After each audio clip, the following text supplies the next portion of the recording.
Спасибо организаторам за приглашение. And I'll speak English.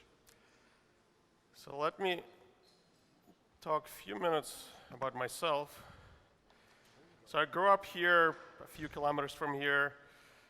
About 25, 26 years ago, I moved to the States and got my education there and live there with my family right now in Atlanta.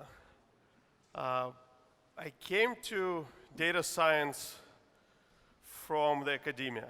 I got my doctorate degree in pure mathematics, no applications, and about 10 years ago, I switched to the business world. That's where data science became more popular, more in demand. So that was a very big switch from academia, doing research, to solving business problems. And when I hire data scientists out of college right now, that's probably the biggest problem. How do you switch from very theoretical knowledge you get in college to solving business problems? I will not talk about big data science questions of the day. A lot of speakers here had nice talks about it. I'm not going to talk about neural networks, deep learning. Natural language processing is extremely important in advertising and marketing. I'll skip that piece. I'm not going to be talking about AWS or data engineering. I'm not a data engineer, so I'll skip that. What I want to talk about is how data science changed marketing and advertising in the last 10 years. How the way companies operate change because of data science, because of technology. And I'll talk about it on my own examples, how I went through that. So what is marketing? What is advertising? You're trying to spend money to sell something. So you're not making anything. You're trying to help. You are promoting a product. You're promoting a service. You want to sell something. And there are many ways or many places where you can do that. Anywhere from TVs, billboards you see on the streets, Facebook, social, you have celebrities spreading the message, so word of mouth, search, email. So there are a lot of places where marketing works. So, and what is the objective? What's the goal of a marketer? Well, just like with any industry, you want to spend as little as possible and make as much as possible. There are different topics. You can have a fixed budget, you want to get as much as you can. Or you have a goal, you want to spend as little as you can. But the idea is you want to optimize your budgets. There are many ways to measure how well you're doing it. One of them is just ROI. You take your profit, divide by cost, you show how effective you are. The problem with this metric or any other metric, it's very hard to optimize. It was very easy in the 20th century, but in 21st century, it's very hard to optimize your ROI. Anyone knows why would that be hard in marketing? So what's different about mid or late 20th century and 21st century?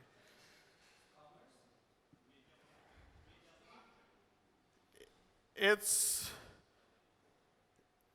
50 years ago, you had TV, newspapers, you had few channels. Now you had a radio. Now marketing is everywhere. Still newspapers, still computers, or TVs, still billboards that you see on highways. But now you have internet, you have mobile phones, you have hundreds of channels on TV. And every single channel, you get a company, very specialized company. There's a specialized company that does TV advertising very well. There's a specialized company that does print in newspaper.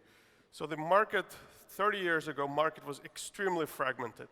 You had a lot of players that were very good at what they do. The problem is you have a huge marketplace, and all of those players don't talk to each other. The way marketers try to measure all of this, there are, I guess, two general approaches. One, you try to go from beginning when you expose somebody to marketing to the very end. So you try to trace the path the customer take from beginning to end. 40 years ago, 30 years ago, even 10 years ago, it was extremely hard to do. Think about radios, think about TV. How do you trace that path? So what marketers or advertisers did before, statistical tests. So you have, and we'll talk about it in a second, basically you have exposed population, non-exposed population, and you try to measure the effect. Same techniques apply right now, but now we have more data. So this is typical marketing funnel. You start with showing a TV advertising to a customer, and you start going down here. You try to send an email, for example. Here, person knows about your product. Now they're searching on Google. They buy it, then you want to make sure that customer doesn't leave. You want to sell something else. So this is a typical marketing channel. The problem that we had 10 years ago is that you show a TV ad, then somebody bought your product. You don't really know if TV helped. You can do tests, but what if person watched TV, then had a newspaper with an ad, went out and bought something? Who gets the credit? That's a problem if two different ad agencies are managing two different channels. Who gets credit, especially if they charge you on % of revenue? Typically, there are many ways to do it. You give credit to whoever was first, last, or you split it somehow, weight it. The problem with this, in all of these schemas, you cannot optimize. And the problem is simple. Let's say you want to sell a pair of shoes for $100. And you have very simple situation, two marketing channels, some display ad on some website and search. Somebody's looking for your product on Google. You spend $60 on search, on display, $20 on search. You sold a pair of shoes. Who gets the credit? So first exposure, display gets $100. Then you get negative margin in search. Here's the last exposure, display get negative margin. Now try to optimize this. Any optimization technique will tell you, well, don't spend on search, or don't spend on display, and don't spend on display here. Again, this is an issue when two different teams are managing it. Who gets the credit? And this was a typical picture 10, 15 years ago. You had silos. TV was here, you had newspapers, you had email here, you had some promotions. They didn't really talk to each other. They sometimes fought against each other. Everyone wants to get the credit. So with help of data science, industry started to change. So you still have the same techniques, underlying marketing techniques, but you start looking at the whole picture differently. And I like this picture. It's a map of the world. Same map, just upside down. So people need to start looking at the same problem just a little bit differently. And it's obvious, it's simple. You just need to look at everything together. So you spend $60 on display, $20 in search, you got $100 in revenue, you have a margin, you can start optimizing now. You have positive margin, you can optimize who gets how much, and you can do that. Again, think about it in terms of, let's say, an engine of the vehicle, of the car. I live about 4 hours away from Disney World. When I drive to Disney World, I want to, let's say, optimize the performance of my car. So with my car, typically in a car, what do we do? We put gas, that's your cost, and your revenue and your profit is how far you drive. So it's kilometers per liter, miles per gallon. When you talk about optimization, you don't talk about efficiency of one cylinder, third or fifth cylinder.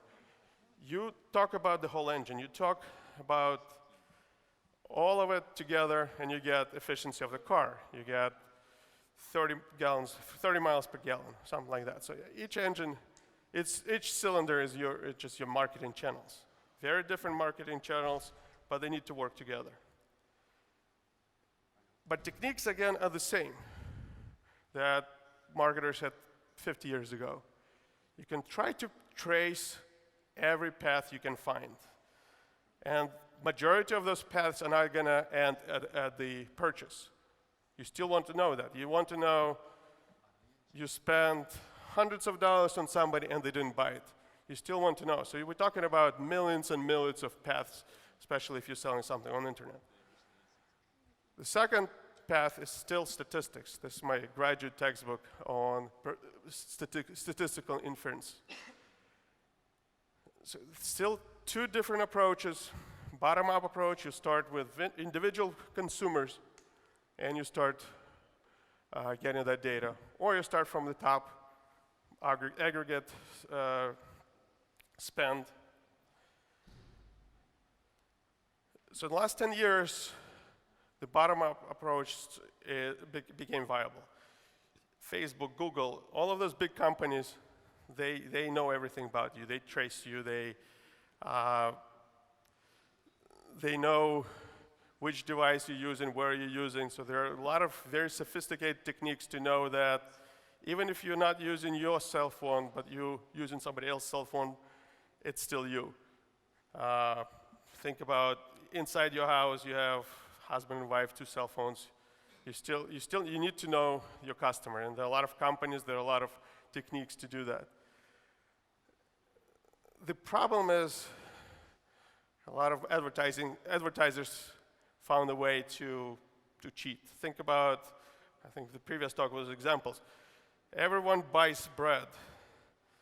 So it would look like if you're buying bread, you would buy something else. Here, imagine if every single person in the city gets the same newspaper. That exposure is going to be on your paths. Top-down approach, again, a lot of sophisticated statistics. You very quickly get into nonlinear regressions, nonlinear optimizations. It's relatively straightforward to implement. This is classical statistics. The problem is, again, statistics has a lot of issues with coincidence. Again, same problem with the bread. Everyone buys it. You need to be smart about finding them. And it's very hard to answer why questions when you look at aggregated data. Testing, A/B testing, multivariate testing helps with a lot of things. And again, I'm sure a lot of people know about it. The idea about testing, you split your population, ideally 50-50, show different things to different people, see how well different things do. A lot of banks do this, Amazon banks, they do this continuously. They spend a certain percentage of their budget on testing.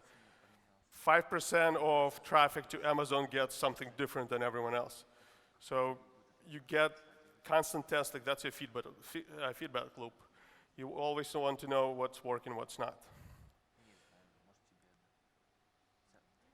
Now you collected all of that data. The idea, now you need to optimize it.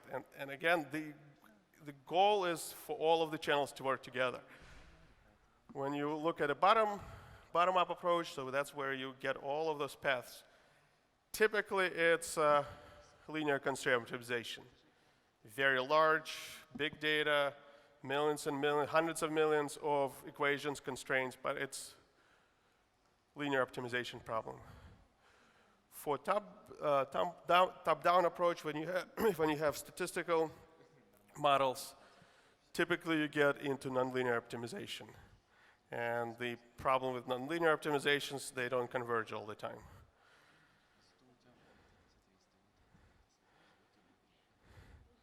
Again, testing helps even at this, so A/B testing, multivariate testing, it helps even at this stage to reduce.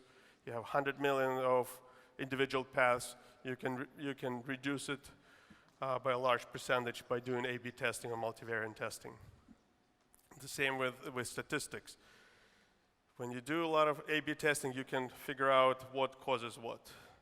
And that's important when you especially talk with business people. You want to explain things.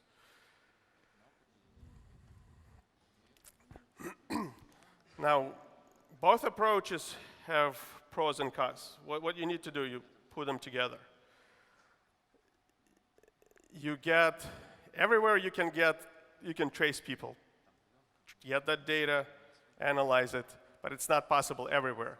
So you use the statistics together, so you use both methods together. And most of my clients are using the multivariate A/B testing, again, continuously. You spend certain percentage of your budget, typically a small percentage, on testing. You always want to know what's working, what's not. You cannot leave these models for a year, then come back and test. You have to continuously learn. Now, where's machine learning, artificial intelligence, big data? Well, it's almost everywhere. It's in every step, and that's what allowed the industry to change. When you can have cheap resources on AWS, when you can solve very complex linear optimization problems on AWS cloud, that's where you can do these problems. Again, as I said, linking devices requires a lot of AI algorithms. Let's see.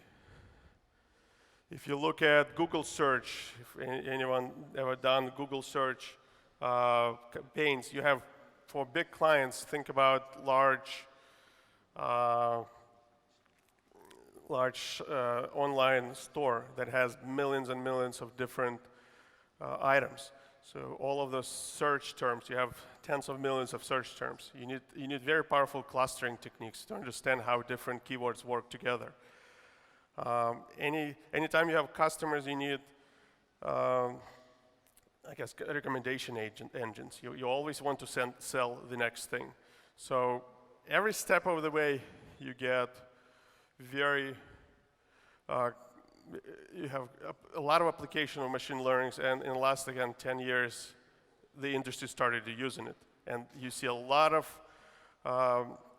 consolidation in the industry. Some little shops being bought by larger companies because nobody wants to work in a silo anymore. So as a few examples, just look at a search. If you're looking for red shoes, you get a lot of different, when you go into Google, you get a lot of different results. You have your shopping feed, you have your paid search, you have your search results. And 10 years ago, 3 different companies were managing this.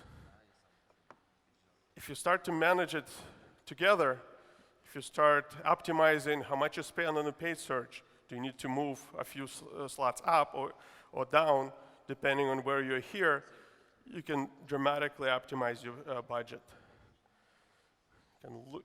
And it doesn't have to be on internet. We had a client where we were doing search and billboards together, getting the message right, showing right searches. So we were doing geo targeting in search, so showing the right ads in the right geographical location, and then the only way you can spend the money if you can measure the result. Nobody's going to give you money if you can't prove that you're making money. And one more example. A lot of people, when they watch TV, they are on cell phones, they're on their computers. If you can optimize this marketing, if you're watching a TV show, if you have an ad on a TV show, and if you can synchronize it with what you see on your cell phone or computer, that greatly improves results. So again, you need to start linking different devices, managing. Again, 10 years ago, that would be 3 different companies doing completely different things. Nowadays, typically one company manages the whole process. And again, the only reason it's possible is because of data science. You can get the data and start analyzing it. And I think I'm a little bit fast. Any questions? Thank you. Спасибо за выступление. Давайте перейдем к вопросам. Есть желающие? О, супер. So one of the questions that I wanted to ask, you said there are millions of various customer paths of how they buy the product. Maybe it's possible to classify or profile a customer of saying these customers are profitable, but these, let's say, they only get profitable after we do so many types of advertisements. So maybe those paths we are not interested in. So only focus on the profitable kind of customer paths to kind of limit the search. You can do it in certain channels. You cannot do it on TV, for example. You sort of showing it to everyone who's watching. You can do it with display or Facebook advertising. You do customer profiles, but that also requires to take in the advertising data and merging it with your customer data. Yeah. It's not always possible, but it's another piece of the puzzle. Yes. Okay.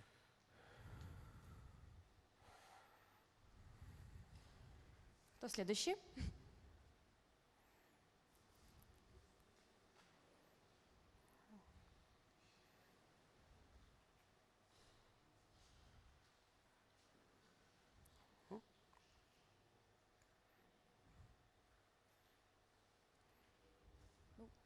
Видимо, вы достаточно доступно все объяснили. Спасибо вам еще раз большое за выступление. Спасибо.